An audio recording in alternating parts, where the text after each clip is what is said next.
in San Francisco. I know, I live there, on the tower. Seagulls, pigeons.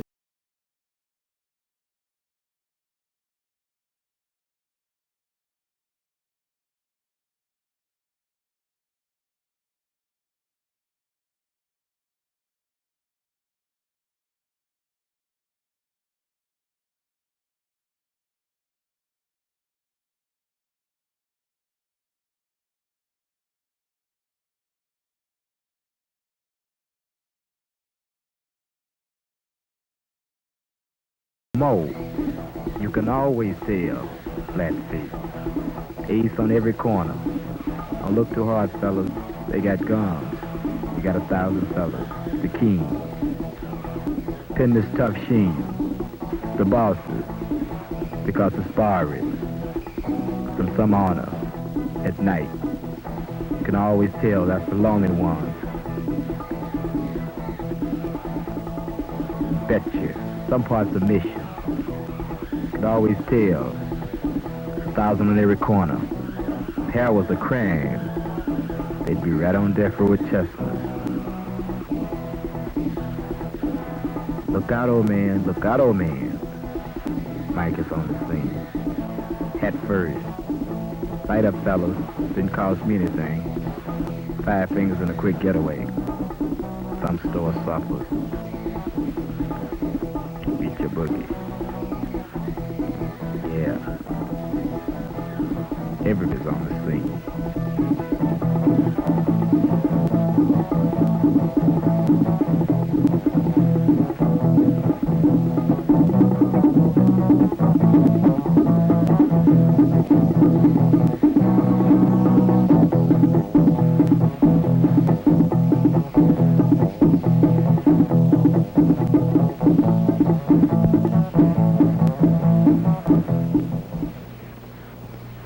Stanley Mosk, Attorney General of the State of California. There is no one cause for juvenile delinquency, and therefore there is no one cure for juvenile delinquency. The elements that go to make up a fine young person in our society are generally threefold. First, loving parents. Secondly, intelligent teachers. And thirdly, a wholesome environment in which to grow up. But all too many of our young people today lack 1, 2, or even all 3 of these elements. And therefore, we have what we call juvenile delinquency. The community then has an obligation to provide those missing elements. When I speak of the community, I mean society generally, officially, and also private organizations which work in this field. Any private organization that gives to youngsters the opportunity to do something useful and constructive gives them a chance then of belonging, of participating, of winning the approval and approbation of their elders and of their contemporaries. Any such organization in our society today is doing a most useful and constructive thing, both for the young people and for the community in which they live.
Well.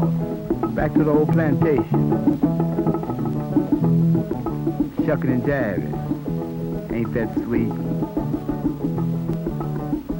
We'll show you how it's done. Always. Ain't that cold? We'll give you a little sample. He looked like Elvis before he went to service. Those are a couple of my good friends, they're squares. Looks like the fight of Patterson and Inglemob, but it's not. A left to the right, a left to the jaw, a right to the chin, a feet to the chest, a knife in his back, brass knuckle on his head. Someone is on the ground, someone is on the ground. I think it's the referee. No, it's not. It's an officer. Don't get panicked, ladies, don't get panicked, ladies. Nothing will happen. It's only in fun. Look out, keep it clean with Phenagene. No feet.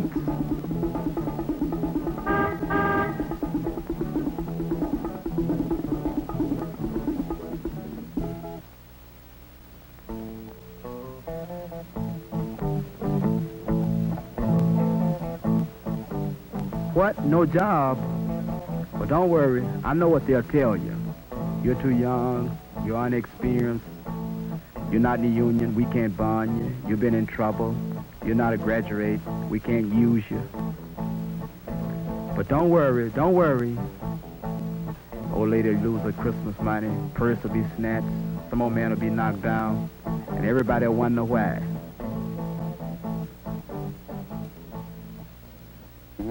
So like people, but if they don't see you fight, it's hearsay. That's what they believe it because you're in a club and you wearing a club jacket. That's what you're a thug right away to the public den.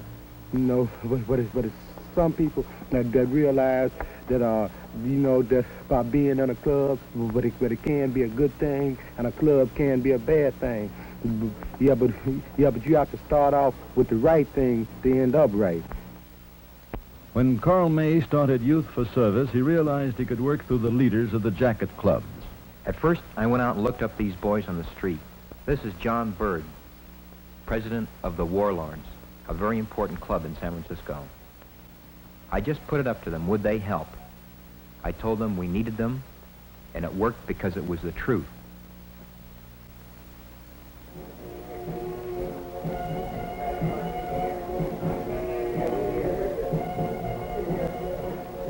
Hello, gentlemen. I'm Carl May. I'm with the organization. You ever heard of Youth for Service? You know, this is the organization with all the clubs in it, you know, the Warlords and the Sheiks and the Turbans and the Timers and the Aces and the Ravens. Oh, is this the council that has all the clubs all together? Yeah, that's it. We'd like to have you guys in. And one of the reasons that we started the council and started Youth for Service is to help out people, old people, sick people, handicapped people. Go in there and do painting jobs for them or carpenter work and clean up their places when they need help. And we've got a family now that needs some help, and we want to go there next week, next Saturday. So what do you say? Yeah, what are we doing next Saturday? You guys want to go? Will you guys go? I think something else to do. I don't know. Huh? Where's that?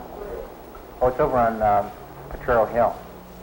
How are you going to get over there? How are we going to get over there? Well, I'll tell you, we'll pick you up in the morning.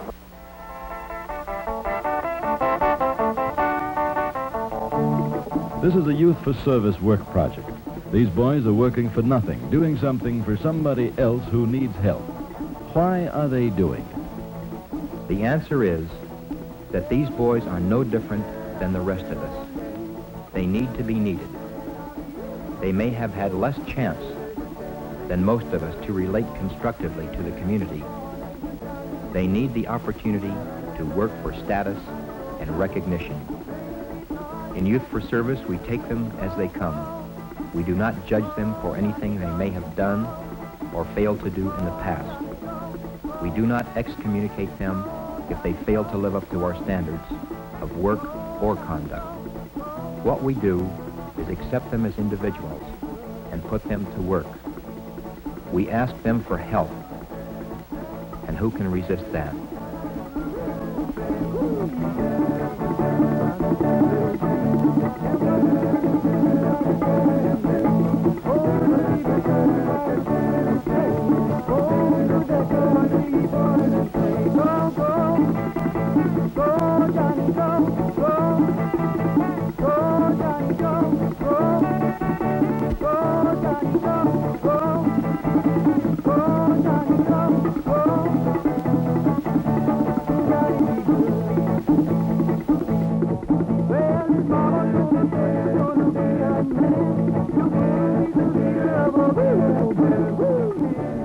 Another project built a new parking area for a community center.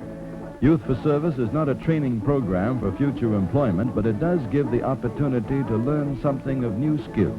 Work projects are referred from many sources, chiefly from social agencies. The Departments of Public Health and Public Welfare, the Visiting Nurses Association, the Family Service Society, and others. The entire Youth for Service program has been made possible through generous help from church groups, businessmen, school and civic authorities, and private as well as public agencies.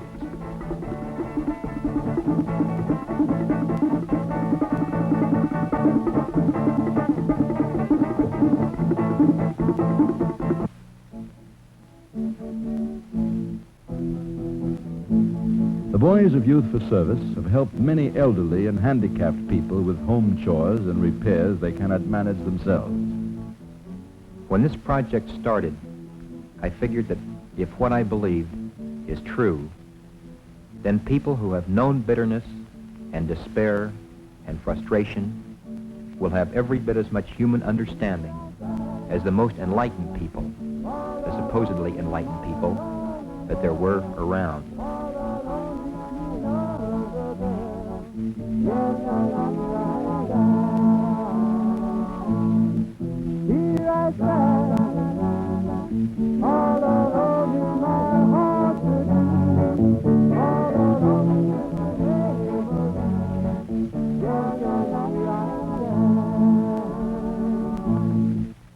Many Spanish-speaking people live here in Alviso, near San Jose. A Youth for Service project helped finish a classroom in the church to be used for English classes. Sure, the boys mess up on a lot of things when they're on their own, but they get something done, and what they do is their achievement. They can learn from it and be proud of it. Adult control or adult guidance really means the imposition of authority, and that would kill the whole idea. The boys know that this is their program and that it's in their hands, not ours. They respond to that. You know, you can ask a person to do something and you'll see a difference in the work. Because if you ask me to do it, I'll do a better job. I'll do anything if somebody asks me. But if you say do this, do that, if you don't do it, well, you better do it, well, I just won't do it. And I want to see what somebody's going to do if I don't do it.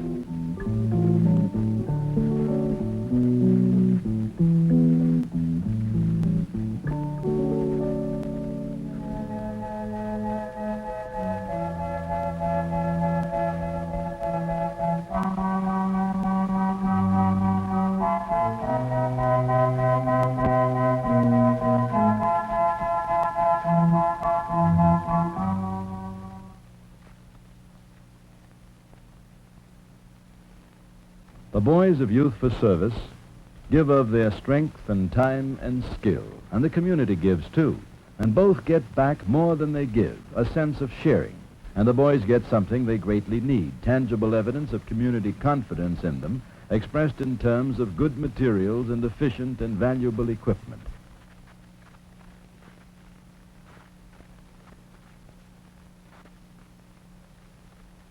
And a good lunch on the job is a pretty well understood form of moral support also. The word is recognition. The boys of Youth for Service work hard without pay. Most of them have very little themselves, yet they volunteer repeatedly to help other people in need. Recognition and community support become very important to maintain morale. A little publicity for work well done is small payment by the community for services generously given. A party was organized to celebrate the first 100 work projects completed. In spite of some initial opposition concerning law and order, the party did go off quite smoothly after all, enjoyed by several hundred Youth for Service participants and their dates.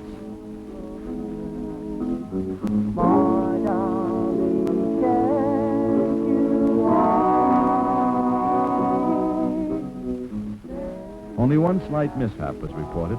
A policeman somehow lost his badge.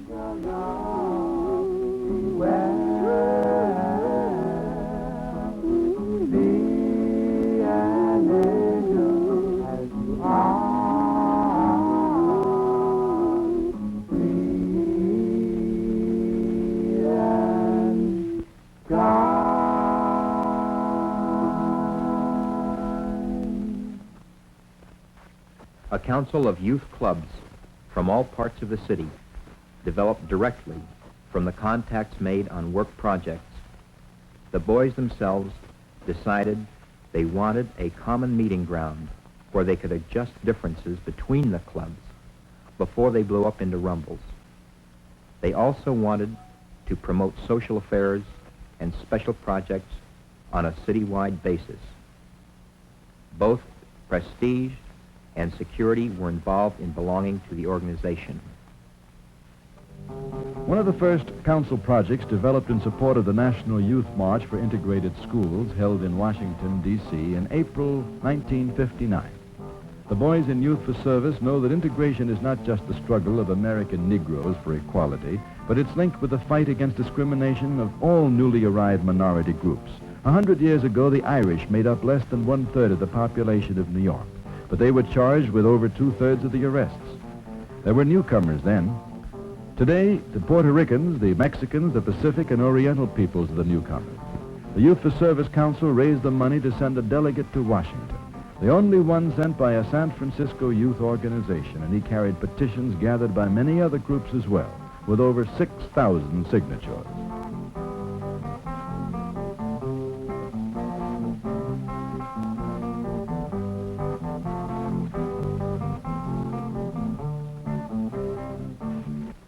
And still in America, some people are treated like newcomers in their own native country. We call them Indians. This is the Laytonville Rancheria of the Pomo Indian tribe in the Redwood Forests, 100 miles north of San Francisco. One of the largest Youth for Service projects was the building of a bridge across a riverbed on this reservation to give the Indians access to a large section of their land previously cut off during the rainy season.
A lot of people get confused about this Youth for Service thing.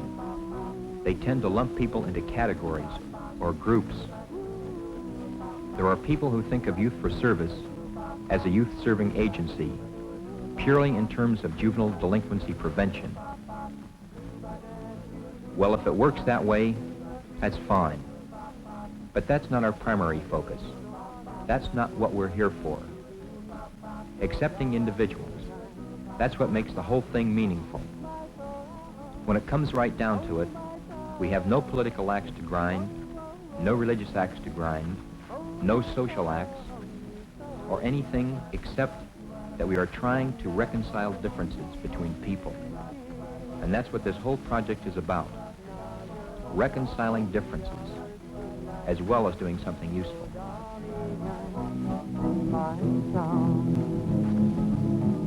Oh, my son, whoa, whoa, whoa, whoa, whoa, whoa, whoa.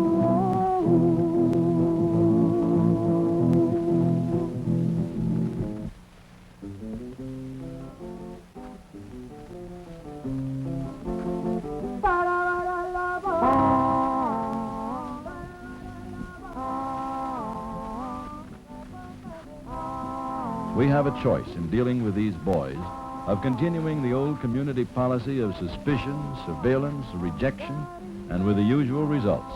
Or we can take a new look at them and our own attitudes and start to assume our just obligation as citizens in helping them achieve recognition and responsibility in the community. Youth for Service offers one way to work toward this end.